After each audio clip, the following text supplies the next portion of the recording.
Bismillahirrahmanirrahim. Assalamualaikum warahmatullahi wabarakatuh. Dalam video kali ini saya akan menjelaskan materi tentang fotosintesis. Bersama saya Zakia Aulia, NIM 18031051. Istilah fotosintesis berasal dari dua kata, foton dan sintesis. Foton artinya cahaya, sintesis artinya pembentukan. Jadi, fotosintesis adalah proses pembentukan bahan makanan oleh tumbuhan berklorofil dengan mengubah energi cahaya menjadi energi kimia yang berguna bagi kehidupan makhluk hidup. Pada proses fotosintesis, tumbuhan memerlukan adanya yang pertama, yaitu klorofil. Untuk melakukan proses fotosintesis sempurna, tumbuhan memerlukan klorofil atau zat hijau daun untuk melakukan proses fotosintesis. Yang kedua, yaitu cahaya. Cahaya merupakan sumber energi yang membantu tumbuhan dalam melakukan proses fotosintesis, terutama cahaya yang digunakan adalah cahaya matahari. Yang ketiga, yaitu air atau H2O. Keempat, gas CO2 yang merupakan hasil dari respirasi dari manusia dan hewan.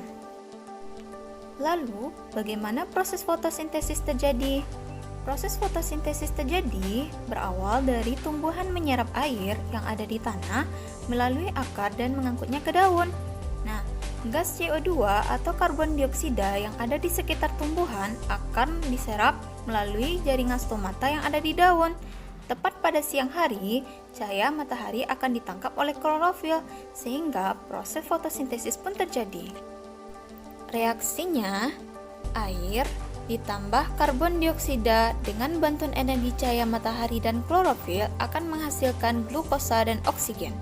Reaksi kimianya 6H2O ditambah 6CO2 dengan bantuan energi cahaya matahari dan klorofil akan menghasilkan C6H12O6 ditambah NaO2. Pada proses fotosintesis terjadi melalui dua tahap. Tahap pertama yaitu tahap reaksi terang dan tahap kedua yaitu tahap reaksi gelap. Pada tumbuhan, terutama di daun, terdapat organel yang berperan dalam proses fotosintesis, yaitu kita sebut dengan kloroplas. Kloroplas memiliki membran dalam dan membran luar.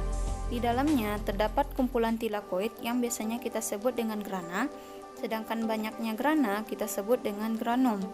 Di grana inilah nantinya reaksi terang akan terjadi.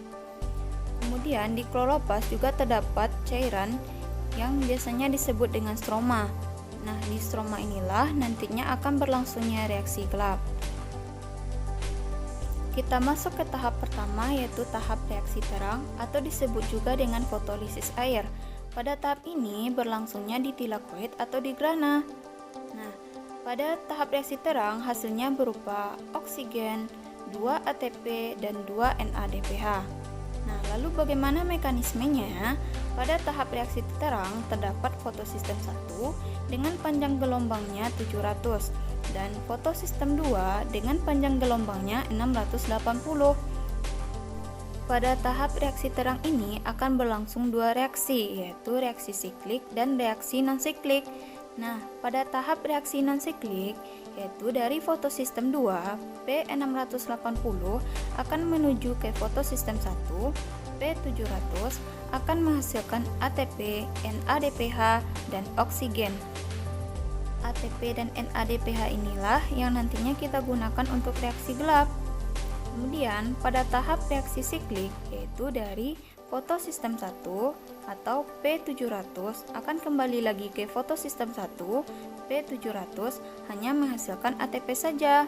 Nah, itulah proses berlangsungnya reaksi terang.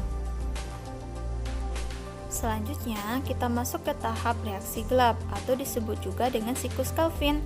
Pada tahap ini berlangsungnya di stroma. Nah, pada tahap reaksi gelap ini akan berlangsung 3 proses, yaitu fiksasi, reduksi, dan regenerasi. Pada tahap fiksasi, yaitu pengikatan CO2 oleh enzim Rubisco akan membentuk PGA atau disebut juga dengan asam fosfogliserat. Nah, pada tahap reduksi, yaitu proses perubahan PGA menjadi PGAL atau disebut juga dengan fosfogliseraldehyde. Terakhir, proses regenerasi. Nah, di proses ini yaitu pembentukan 10 molekul PGAL atau fosfoglyceraldehyde akan membentuk RDP kembali. Nah, itulah tahap dari reaksi gelap. Berdasarkan tipe fotosintesis, tumbuhan dibedakan ke dalam 3 kelompok besar, yaitu fotosintesis pada tumbuhan C3, fotosintesis pada tumbuhan C4, dan fotosintesis pada tumbuhan CAM. Berdasarkan tipe fotosintesis, tumbuhan tersebut dapat kita bedakan. Yang pertama, yaitu fotosintesis pada tumbuhan C3. Tumbuhan ini melibatkan enzim RuBP karboksilase atau enzim Rubisco. RuBP sebagai akseptor CO2, produk awalnya berupa 3 fosfogliserat atau 3 PGA. Contoh pada tanaman ini adalah padi, ubi, gandum, dan lain-lain. Yang kedua yaitu fotosintesis pada tumbuhan C4. Pada tumbuhan ini melibatkan enzim PEP karboksilase atau PEPCO. PEP sebagai akseptor CO2. Produk awalnya berupa oksalasetat atau malat atau karbohidrat berkarbon 4. Meminimalkan fotorespirasi dan meningkatkan produksi gula sehingga lebih efisien.